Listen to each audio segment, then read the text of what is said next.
고작 30살의 두 아이를 홀로 책임져야 했습니다. 그런 그녀에게 손을 내밀었다는 한 남자. 자기가 잘 나가는 부동산 사업가의 기재, 저한테 100억대 부자 만들어주겠대요. 어쩌면 꽃길이 펼쳐질 거라 믿었답니다. 하지만 얼마 지나지 않아 그 기대는 처참히 무너졌다는데요. 한때 부푼 꿈을 꿨던 곳, 혜진 씨가 투자를 하려고 했던 땅이라고 합니다. 하지만 이제는 악몽으로 가득한 장소가 됐답니다. 그녀에게 무슨 일이 있었던 걸까? 2014년 혜진 씨는 4억을 대출받아 부동산에 투자했다가 사기를 당한 상황이었다는데요. 아들 둘을 정말 잘 키워내야 돼. 응? 아빠는 없어도 내가 아빠 역할까지 더 잘할 수 있어. 이 마음 하나로 어떻게든 뒷바라지 잘해줘야지. 이 마음 하나. 그러려면 돈은 기본이야. 내가 경제력도 당연히 돼야 돼. 오로지 그거 하나뿐이었던 것 같아요. 아무래도 이혼하고 두 아이를 혼자 키워야 한다는 압박감에 무리한 투자를 했다고 합니다. 문제를 해결하기 위해 여러 부동산의 조언을 얻던 중 한 남자를 알게 됐다는 혜진 씨. 그는 같은 지역의 부동산 사업가였습니다. 본인은 부동산 투자 법인을 여러 개 운영하고 있는 대단한 부동산 투자 사업가다. 저한테 100억대 부자 만들어주겠대요. 대신 조건이 있었답니다. 저한테 네 명의로 대출을 좀 받자. 내가 땅을 옥석을 가린다. 하루에 몇백 개의 땅들이 쏟아져 들어온다. 그래서 네 대출금 가지고 내가 그까짓 거 몇백억대 재벌 만들어주는 거 아무것도 아니다. 그때도 이제 대출을 갖다가 벌써 한 4억이 막 아이고 안 돼요 이런 거는. 혜진 씨에게 대출 4억을 받게 했다는 신 씨. 그 4억으로 토지를 매매해서 수익을 내주겠다는 겁니다. 또 신 씨는 젊은 나이에 이혼하고 혼자 두 아이를 키우는 혜진 씨가 대단하다며 부동산 중개 업무도 같이 알려주겠다고 했답니다. 그러니까 사업하는 방법을 알려준다고요? 혼자서 애들을 챙기고 아이들 위해서 열심히 살아가는 게 딱 보이니까 부자를 만들어주겠대요. 그럼 차라리 자기가 보람이겠대요. 신 씨의 회사에서 중개인 보조 업무도 하게 됐다는 혜진 씨. 그런데 기대와는 달리 투자 수익은 거의 없었답니다. 신 씨는 혜진 씨를 데리고 다니며 수없이 많은 토지들만 보여주었다는데요. 급여도 안 주고 그 수익금도 하나 못 받았죠. 그렇게 준다 하는 와중에 확실하게 정산해주겠다면서 펜션 부지를 하나 끝내주는 걸 잡았다는 거예요. 글램핑 부지래요. 이 물건이 이제 확실한 수익을 가져다 준다는 거죠. 그래서 3억 5천을 받게 된 거예요. 그렇게 해가지고 이제 7억 3천만 원을 다 대출을. 아이고. 좋은 토지를 매입해 주길 바라며 2년 동안 총 7억 3천만 원을 대출해 줬다는 혜진 씨.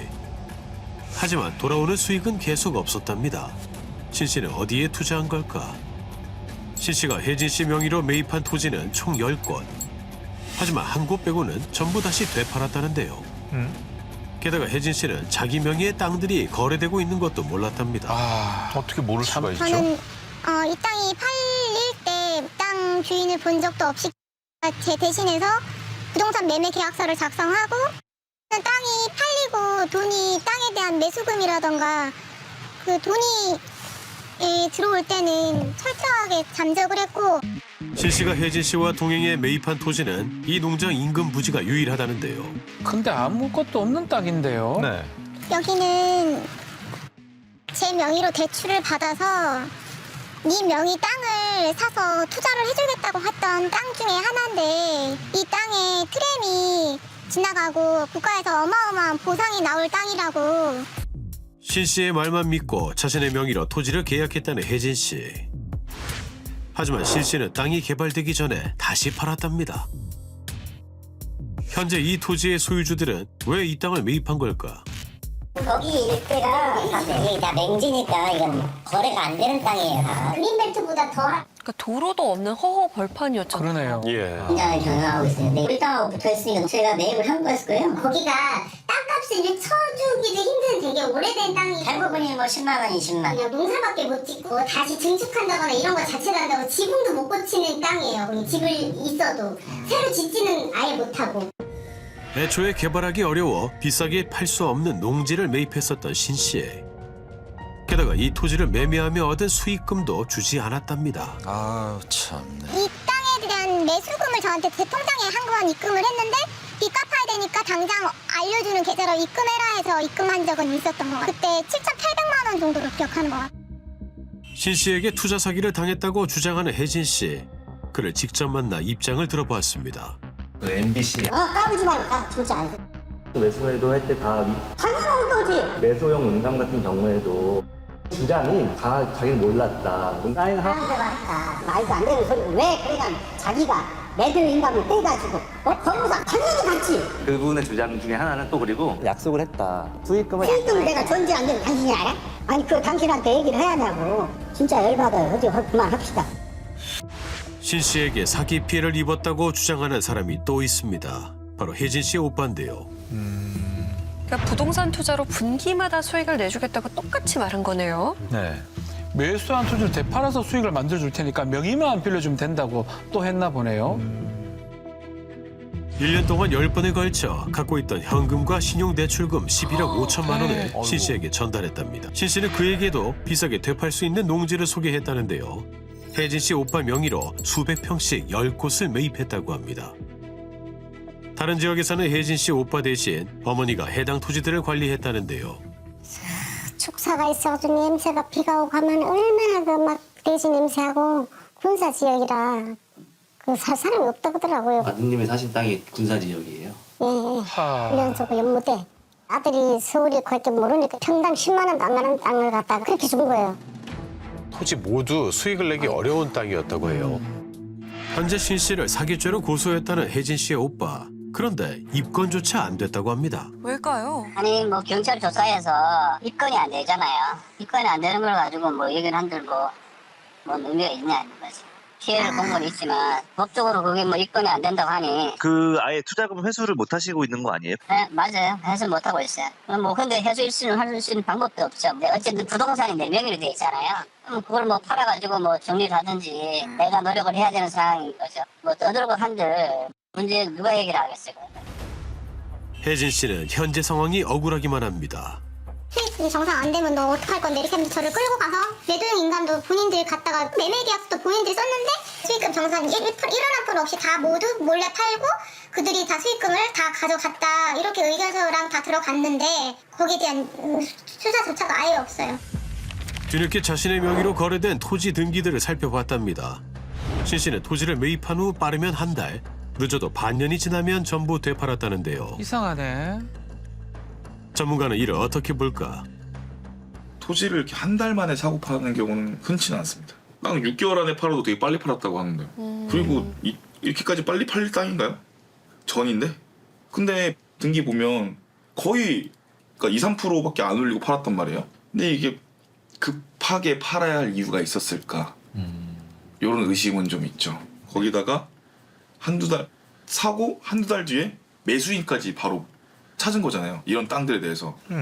이거는 진짜 쉽지 않습니다. 혜진 씨가 신 씨를 만나 토지를 매입한 건 2016년. 사기죄로 그를 고소한 건 2022년입니다.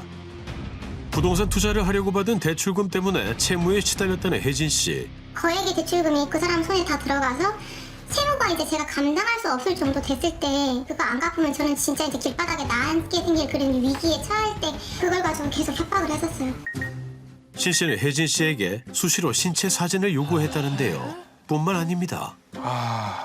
영상통화로 전화가 수시로 왔어요. 네 얼굴 보니까 이렇게 말을 해요. 아니 대체 왜 저러는 겁니까? 아, 경악스러운데요, 정말. 신 씨의 협박은 날이 갈수록 심해졌답니다.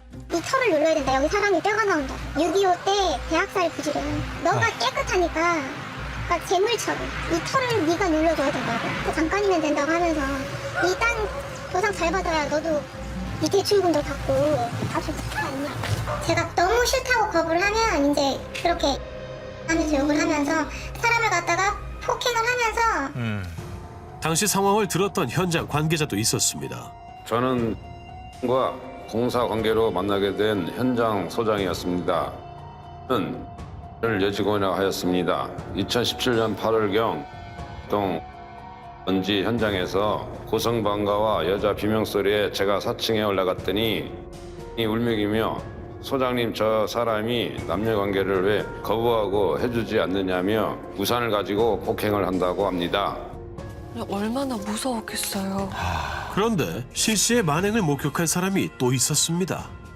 대출금이랑 싹 다 정산해주겠다고 집에 와서 제 뒤에 붙어가지고 내가 막 싫다고 막 이렇게 막 버둥거리고 있고 이런 걸 얘가 다 봤어요. 작은 애들도 있었어요. 아이고 얼마나 참담한 기분이었을까요. 싱글맘 혜진 씨를 부자로 만들어 주겠다며 접근해왔다는 부동산 사업가 신 씨. 그는 자신도 혼자 산다고 했답니다. 나는 혼자 산다. 애들은 일본에 유학 가 있다. 아들이 둘인데 나는 혼자 된 지 오래됐다. 혜진 씨의 아이들에게도 관심을 가지며 선심 쓰듯 선물을 보내곤 했다는데요. 내가 용돈도 줄게. 너 공부도 하지 마. 응? 내가 다 너 회사 만들어가지고 너 해줄게. 마치 대단한 자기가 능력이 있는 사람이냐. 애들한테 마치 자기가 키다리 아저씨인 것처럼. 현재 고등학생인 혜진 씨의 아들이 기억하는 신 씨는 어떤 사람일까? 힘들긴 하겠지만 상황 좀 혹시 기억나는 거 있으면은. 처음 봤을 때 굴비를 사줬다길래 누구냐고 물었는데 그게 이제 제가 그냥 굴비 아저씨라고 불렀어요. 엄마의 지인이자 친절한 신 씨를 처음에는 잘 따랐다는 아이들. 하지만 그에 대한 좋은 인상이 그리 오래가지 않았답니다. 아저씨가 엄마가 자꾸 싫다고 불쾌하다고 했는데 아저씨가 다리 만지고 그래가지고 엄마가 불쌍해 보였어요. 그냥 불쾌하긴 했어요. 아 진짜로 좀 때리고 싶었어요. 많이 좀 패고 싶었고 좀 짜증이 났고 그랬던 것 같아요. 둘째 아들이 기억하는 신 씨의 악행은 더 있었습니다. 신 씨가 혜진 씨 첫째 아들을 폭행을 했네요.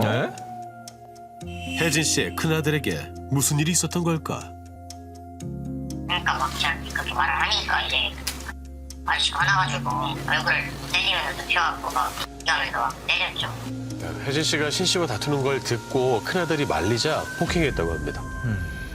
그렇게 그런 일이 있고 나서 일상생활이 많이 힘드니까 정신과 이런 데 좀 다니고 약도 먹고 방황하고. 신 씨가 두려웠다는 혜진 씨. 뒤늦게 신 씨를 성폭행 혐의로 고소했답니다. 그런데 기소 의견 송치가 됐다가 검찰이 불기소한 거죠. 그래놓고 그 여자가 그냥 사문서 위조로 신고했다. 이거 무고다. 이렇게 나오는 거거든요. 그녀는 왜 무고죄로 기소된 걸까? 그 이유를 담당 경찰서에 문의했다는데요. 제 기억에 대부분 이미 토지 명의가 선생님이 돼 있지 않았나요? 그러면은 쉽지 않을 거예요. 저기 하여튼 고소하시는 건 자유신데 하려고 하면은 이 사람의 그 사기 범법행위가 명확한 거. 중구난방으로 막 그동안 있었던 역사를 막 다 쓰실 필요 없고 너무 막 그러면 오히려 막 이제 막 이 뒤섞여 불성취될 것도 많고 그렇잖아요. 한 거만 이렇게 하셔서 다시 고소 진행하시면 되죠 뭐. 처음엔 대출금 7억 3천여만 원에 대해 사기죄로 고소했다는 혜진 씨.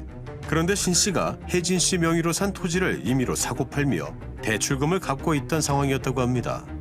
제 명의 대출금 가지고 제 명의 땅을 사뒀다가 그 땅을 팔면서 본인이 갚고 있었어요. 제가 매매계약서나 등기 권리증 한번 받은 적이 없고 이것도 고소 이후에 제가 제 명의로 돼 있었구나라고 등기를 확인해가면서 알게 된 거고. 하지만 1억 7,500만 원의 대출금이 남아 신용불량자가 됐다는 혜진 씨. 신 씨를 다시 고소했답니다. 성폭행에 대해서도 불기소된 것이 억울했던 혜진 씨. 성폭행 혐의에 대해서도 다시 고소를 진행했습니다.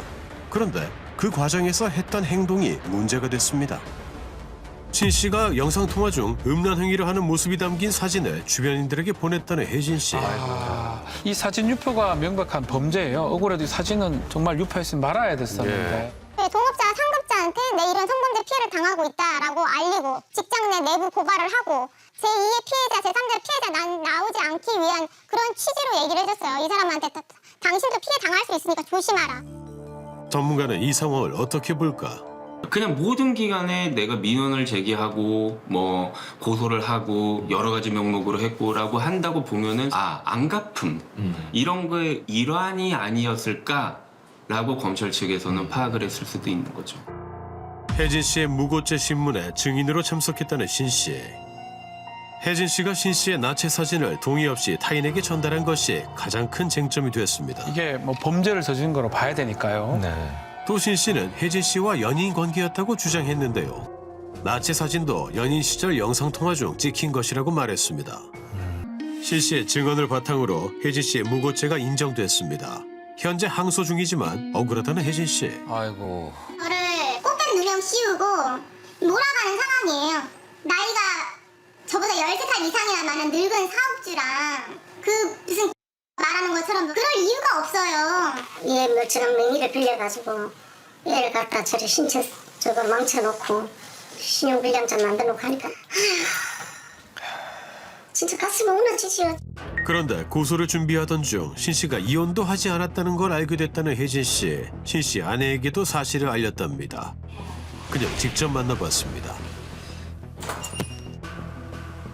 아마 아실 거예요. 그 계좌. 네, 들었어요. 아니 뭐 저한테도 이상한 뭐 문자를 보내고 주변으로 아실 거 아니에요. 그 노영이 안 되는 거니까. 그렇다면 신 씨는 이 모든 일에 어떤 입장일까? 제 입이 더러워서 맞아 그래. 그거 법정에서 다 밝혔는데 뭘 또 그런 걸 가지고 얘기해서요. 그거는 뭐 나중에 내가 말씀드리기도 그렇고 이게 당기가 좀 싫어요. 피해 사실을 밝히고 싶었지만 오히려 가해자가 된 혜진 씨. 받아들이기 힘든 현실을 아이들을 생각하며 버티겠답니다. 저는 지금 약을 먹지 않으면 사실 살기가 지금 어려운 상황이고 정신과 약도 하루에 5번 이상씩을 먹고 지낼 정도로 제가 지금 정신적으로도 육체적으로도 많이 어렵지만 아이들 위해서 저는 꿋꿋이 하루하루 살아가보고 그러다 보면 진실이 밝혀지고 정의가 분명히 드러날 거라고 생각하고 있어요.